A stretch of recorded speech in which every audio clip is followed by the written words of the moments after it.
सगळ्या महाराष्ट्राला मला सांगायचं आहे की पैसे देऊन शिक्षण होतं आणि जास्त पैसे तिथं खूप चांगलं शिक्षण किंवा जास्त लाख रुपये फीस भरली म्हणजे खूप छान इंग्लिश मिडियमचं शिक्षण खूप छान मिळतं, मराठीचं खूप कमी.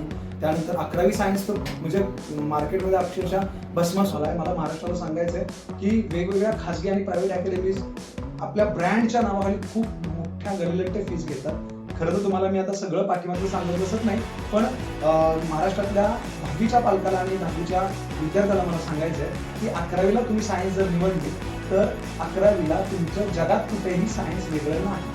ऍप्लिकेशन्स बेस्ड क्वेश्चन्स तुम्हाला विचारले जातात. अभ्यास सिंपल आहे, 2 पद्धतीनं करावा लागतो.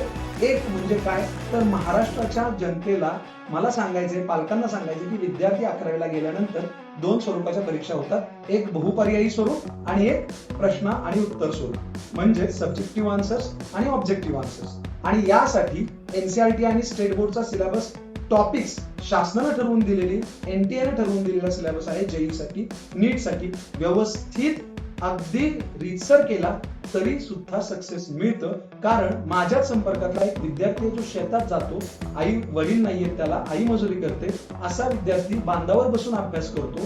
तो काय अकॅडमी लावणार मोठी आणि काय पैसे देणार?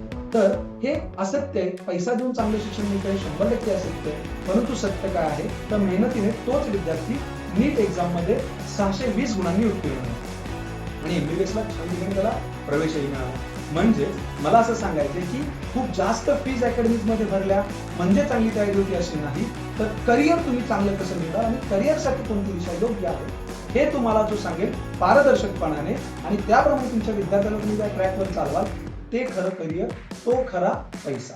हा पैसा कामाचा नाही, त्यानं कमवलेला पैसा कामाचा आहे आणि म्हणून त्याचं करिअर नाही.